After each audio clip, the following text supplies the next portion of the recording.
Unimaginable tragedy with still so many questions this morning. Who killed this family of four and why? Right now, it was supposed to be just another quiet night in Romeoville, Illinois. A peaceful home, two loving parents, and their children sound asleep in their beds. But by sunrise, the entire family would be dead. On the morning of September 17th, 2023, police entered a home on Concord Avenue after a concerned relative called for a welfare check.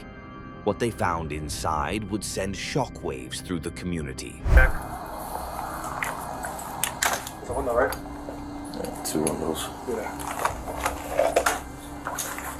I'll go this window. This window open. No, oh God. Dogs are dead. Two dead dogs. I need more units here. Hold it. 4 family members, including 2 young children, had been executed in cold blood. The crime scene was brutal. The father, Alberto Rolon, found lying in a pool of blood.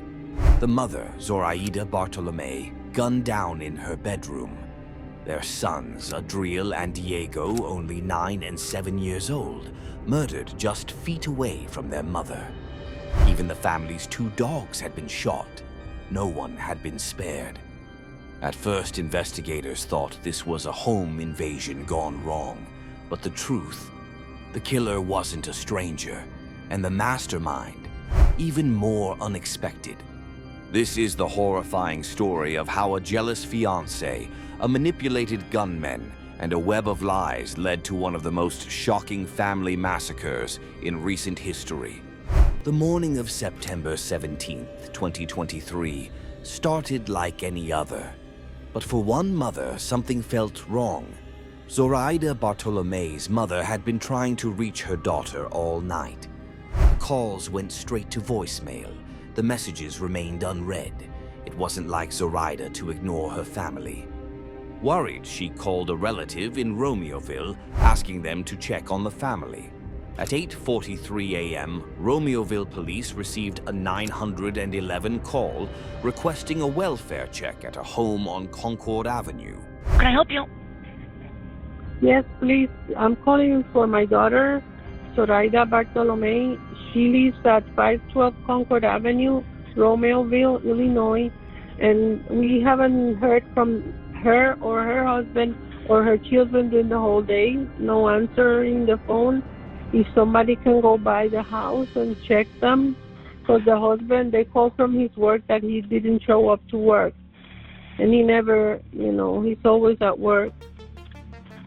Okay, give me 1 second. Thank you. Officers were dispatched immediately, expecting to find a simple case of a missed call or a dead phone battery. But when they arrived, something felt off.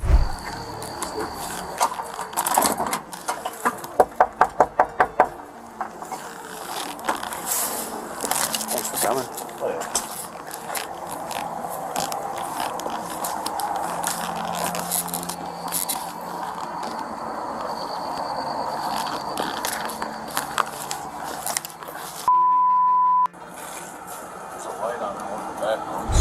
The house was eerily silent. No movement, no sounds of children playing. The family cars were parked outside untouched. Officers knocked. No response. They called out names. No answer. With growing concern, they pushed open the door, and what they found inside would haunt them forever. Here, wait. Keep shining, because I can kind of see a little bit better now. Okay. No, just, oh, wait. Lights are all off. 3 cars. No, in the there's, front. alright, nothing in this room. Compton, the lights are off. It's 9 o'clock on a Sunday. And, no, there's lights on in the back room. You can see it through that, second. Let's go in the backyard real quick.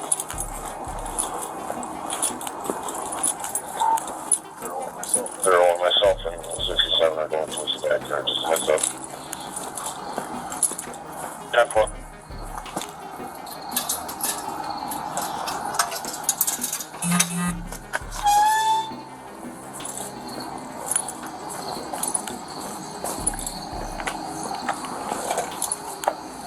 Keep an eye on that garage, yeah.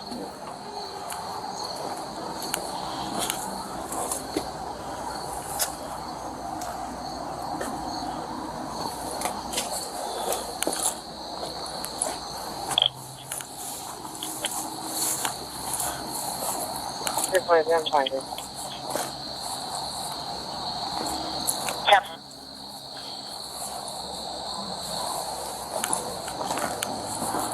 Want to try that door real quick, Ron?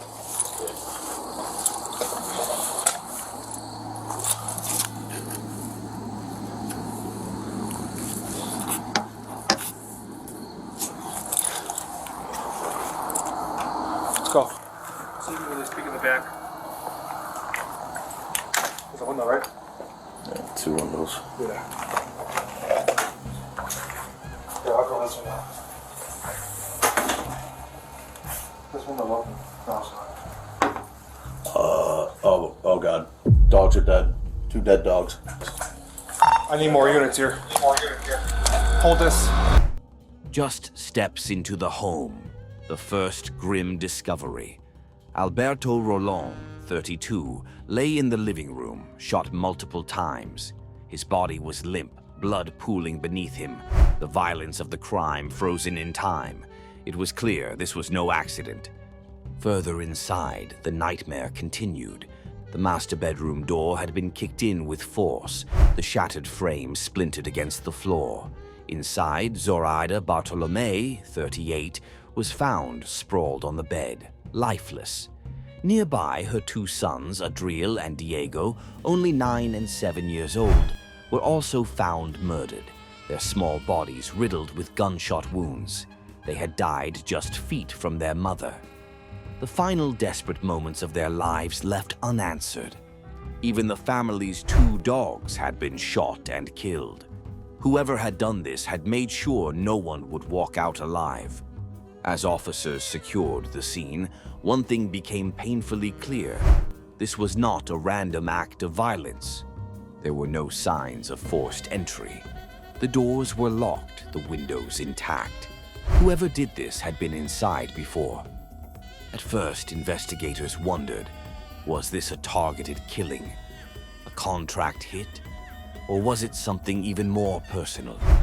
The answers would come days later when police discovered who had been inside that house, and the person who orchestrated it all was hiding in plain sight. The murders of Alberto Roland, Zoraida Bartolome, and their 2 children had shaken the entire town of Romeoville, Illinois. Investigators knew that whoever had committed this crime was not a random intruder. This was targeted, precise, and personal. As detectives worked through the family's contacts, one name stood out: Nathaniel Huey Jr. He had been in contact with Zoraida before the murders, and something about his behavior set off alarm bells. But Huey wasn't the only one detectives were interested in. They decided to pay a visit to his fiancée, Ermalinda Palomo. Hello. Hi, Ermalinda. My name is Detective Garcia. Hello. From the Romeoville Police Department. This is Detective Wagner. Hello. I know you know what's going on and why you were here. Okay? I know you were talking on the phone with your husband right now. Husband Okay. or boyfriend? He's just a boyfriend. Okay. Does he live here with you? How long have you guys been together? 2015. Okay. We're investigating a murder. Okay? Who murdered somebody? So, we have in our possession some phones, okay? And in those phones, we're doing what is called a phone dump. So what happens is if anybody's talking on a text app that you can download, for example, Text Now, we can retrieve those messages. Okay. We have retrieved those messages, all right? We've read them. They're pretty clear that somebody's pretty upset at the victim, okay? Is there any way that these text messages are going to come back to you? Or your name, or your phone, or anything associated with that? Okay. So we'd like to speak with you without him present. Are you okay with that? Sure. Do you want me to walk away? Wherever you're comfortable. Wherever you're comfortable, right? Well, the dogs are all around. So. Oh yeah, but we're out front of the house in the backyard, right? I'm not saying go out. I'm not saying go in the house, but we can talk with you out over here. If you're okay with that, we can go over by my car if you'd like. I'm in my jacket. Okay. Sure. Thank you. When police arrived at Palomo's home, she seemed cooperative, but nervous. She told officers that Huey had been acting strangely, that he was paranoid, and that he had left town unexpectedly. But something felt off. Palomo claimed she had no idea where he was, but investigators noted that her hands were shaking. Her voice wavered. She kept glancing toward the inside of her home, as if hiding something. Why you left? Yeah. How long have you known Huey? Since probably 2015. Okay. Why are you scared of him? Oh, I'm not scared. Well, Okay. Why are you scared right now? because when I called him, because I was scared, I didn't know where he was. Okay. He said, someone's following me. Okay. So I called and I called. And then I heard him say, why are you following me? Do you want to search the car? And then someone said to him, there are messages from you, and it's because her husband found out you were having an affair. And I didn't know that. You didn't know what? That he was having an affair. Okay. When did you find that out? Right now? Just right now. Okay. When's the last time that he had an affair? Because I know this is not the first time. No, it's not. Okay. When's the last time you knew he had an affair? When we first started dating. 2015? 2015 to maybe 17. You know what? His son was born and he said, I'm not having any more affairs. I'm not cheating on you. Okay. Stupidly. Okay. Do I know if he stopped? No, I don't know. Okay, so the last time you Well, hold knew? on. Okay. So then I had a party at my house. And I fell asleep, and apparently he said someone kissed him, and that was all. So I don't know, maybe it was 2019. Okay. And he said, no, she kissed me, and that was it. Come on. We're all drunk. You know him better than we do, so. What officers didn't know at that moment was that Palomo wasn't just covering for Huey. She was the mastermind behind the entire crime. For months, she had been manipulating Huey, feeding him lies, conspiracies, and manufactured threats that led him to believe Zoraida and her family needed to die. Palomo created fake cartel messages, convincing Huey that Zoraida was a mole working against them. She played on his paranoia, his need for control, and his growing instability to push him toward murder. She told him that their lives were in danger if Zoraida wasn't eliminated.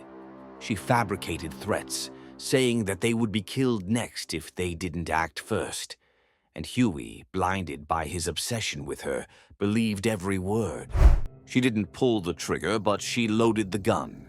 As suspicions around Nathaniel Huey Jr. grew, investigators decided to take their next step, tracking him down at his workplace.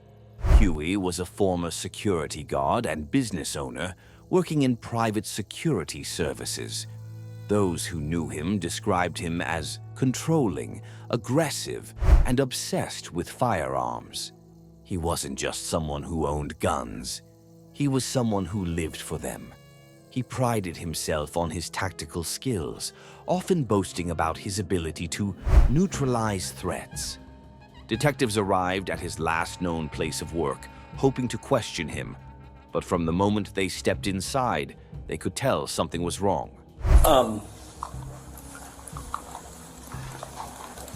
So we were talking with the bosses, and they said, well, we already went through phones, they already got one half of the conversation, and you said you talked to her on your phone, right?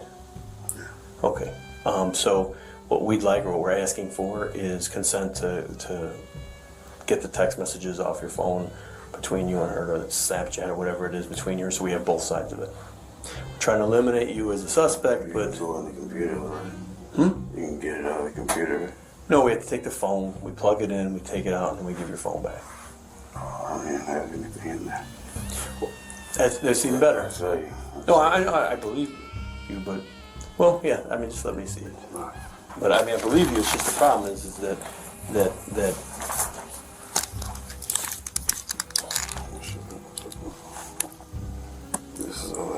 birthday for her and let everything back.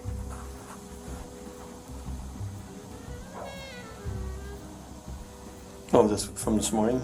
Yeah. Everything else, so you had to grab it from the computer. Well, I mean, it would be on there. It would be on your phone. You can't. Still in the thing. In the catch. When you delete stuff, it's never actually. So let's just say you look at a 64 gig phone. You use about 58 of it. The rest is the catch. It stays in the catch. And why I asked is the bosses called right away. They were like, well, they're like, we'd like to see if we can get the stuff, you know, from your end back that way, and see if maybe your husband got wind of it and pulled it off. So we just want to take a look. I mean, on our side of it, we can get a search warrant, you know, to go through the phone, and it'll take a little longer. But on the fastest way would be consent, pull it off, and give your phone back. Than it would be to, and again, I explained to you earlier, I'm trying to eliminate you. Yeah. I mean, we have a deceased girl and her last fling or boyfriend or whatever is you, and I'm sure that you know, if you're an outsider looking in, who's your suspect? I mean, and so I'd like to eliminate that. I'd like to say, well, no, we looked through stuff. He didn't have nothing to do with it. We're done with it.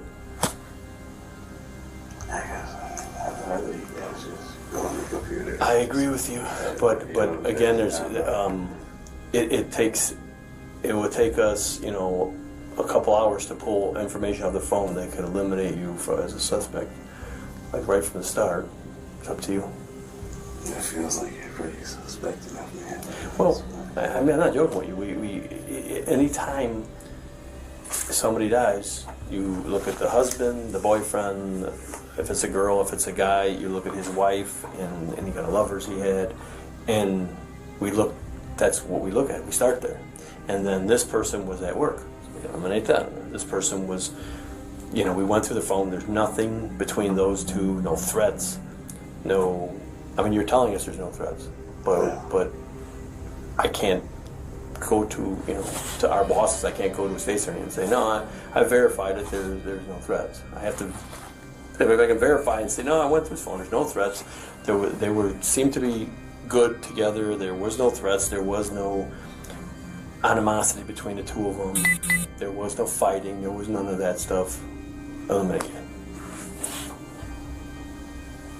Just go on the computer, because I don't want to give up my phone. You know what I'm saying? I understand. I'm just telling you, it's. I completely understand what you're saying. And I'm not even trying to give you guys a hard time, but like, taking my phone, you know, and you already told me, like, you can get it from. We can get her side of it. I can't get your side. That's the problem. So I can get her side of it.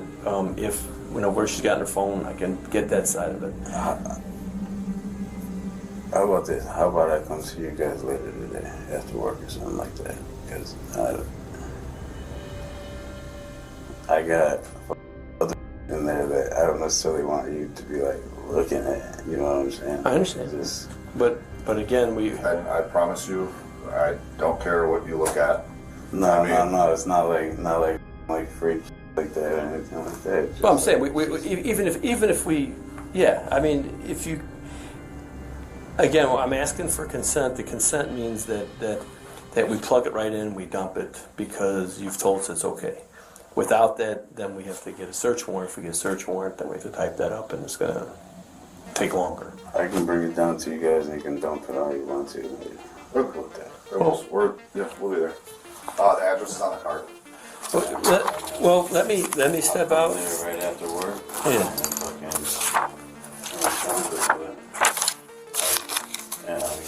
Yeah, that's we'll have to do that.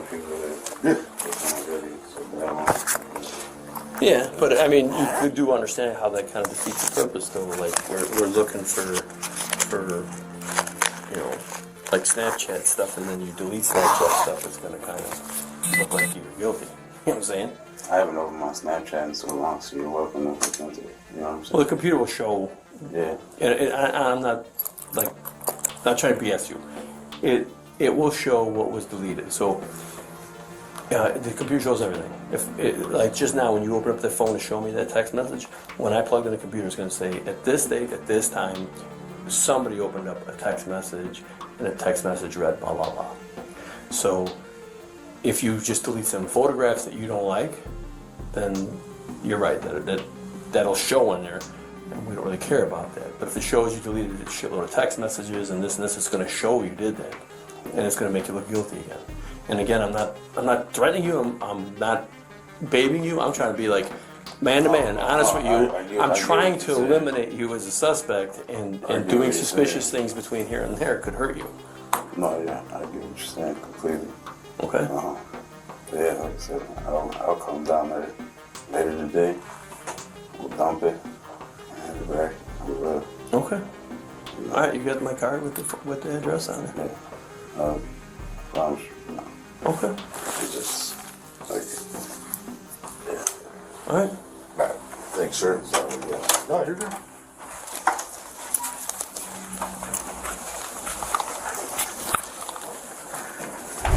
The cops took him to the station and questioned him about the phone and messages. I have to ask, and you know that your number is going to be in her phone, and we're going to find your text messages, and we're going to find that stuff, and I want to get a surprise later on that you guys are fighting, or that there was something going on between you two, or the three of you that I don't know about, you know? Nothing like that. Nobody was threatening anybody. We weren't fighting. Like, really, she's like fucking angel. You know what I'm saying? Sweet girl. Okay, like I said, we're this is so new to us because investigation-wise. We have tons of videos to go through and license plates, readers, and like text messages, Snapchat messages, and all that stuff. So it's so in the beginning of this investigation that we're just kind of reaching out to talk to all her family, friends, and everybody like that. And that's why we're here talking to you. And I just hope.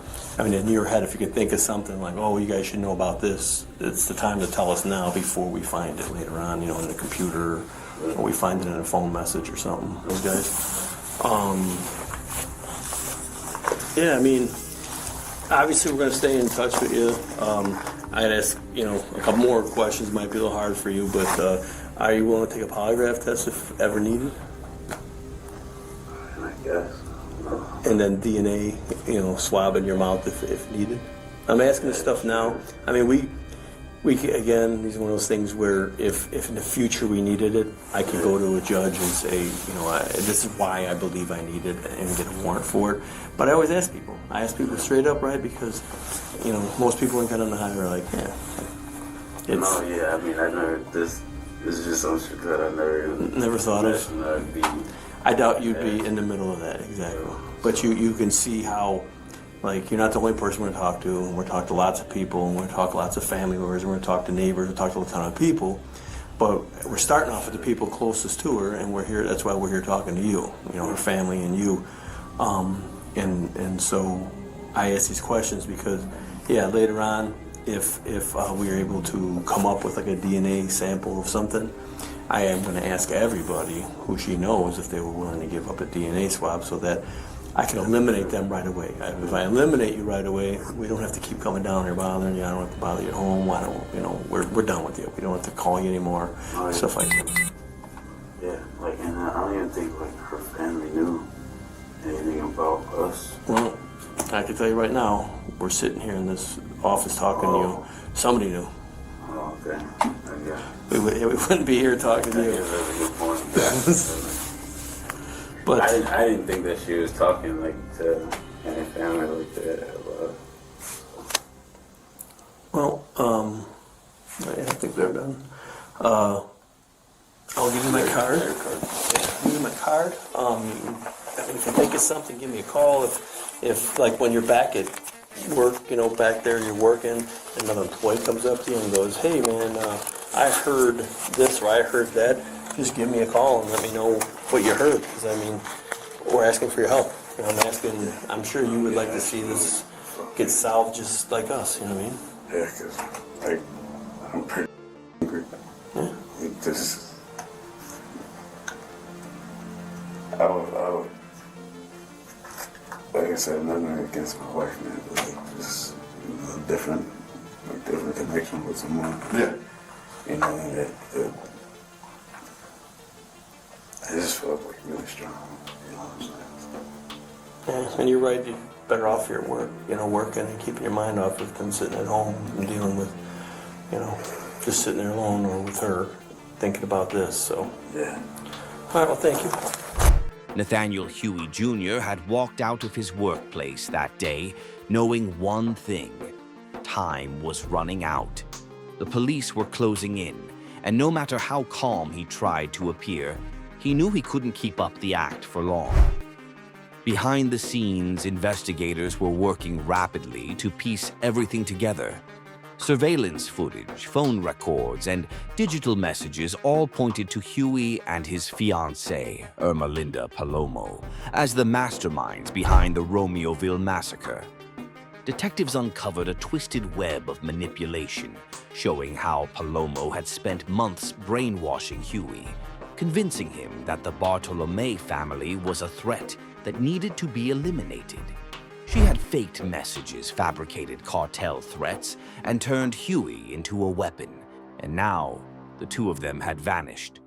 When police returned to Palomo's home to question her again, she was gone. Her phone was turned off, her social media wiped clean, and her vehicle was missing. It was clear they were running. Authorities immediately issued a nationwide alert, tracking their vehicle across multiple states. Days later, they were spotted hundreds of miles away in Catoosa, Oklahoma. But police weren't the only ones looking for them. Huey's own family had been tracking his movements, desperate to bring him in before it was too late. His sister had contacted authorities, saying he was armed, unstable, and dangerous. She knew what he was capable of, and she knew he wouldn't go down without a fight. Then, on September 20th, 2023, a breakthrough. Their vehicle was located in a Walmart parking lot. As police moved in, Huey and Palomo took off. A high-speed pursuit began, with officers chasing them onto the highway. The vehicle slammed into a barrier, bursting into flames. When officers approached, they found a horrific scene inside. Fire! Get out of the car! What's your background? Get out of the vehicle! Get out! Where you go? Yep. Where you go in? Oh, you want to go in? Go in. Let's go. Yes. On your right. Move up to your right behind you. I got door. Do not see movement. No movement.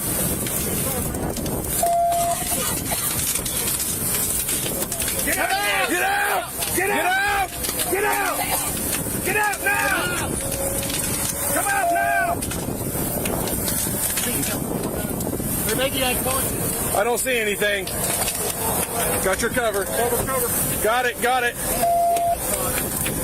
Nothing. Floorboard.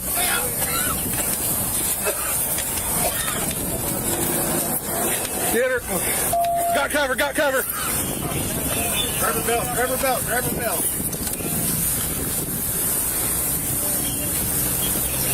You got that door?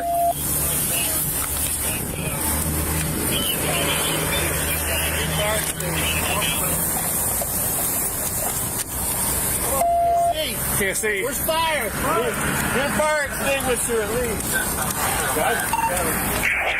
Fire, go ahead and come up here. We need extinguisher. Behind you. I got driver door.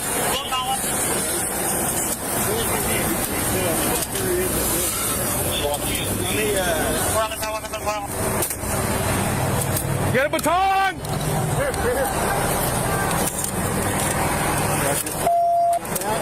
Moving to your left. Go ahead.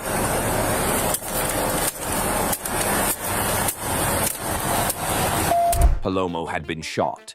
Huey, still gripping the gun, had turned it on himself. A murder-suicide, the final act in a trail of blood that started with 4 innocent lives, taken in cold blood.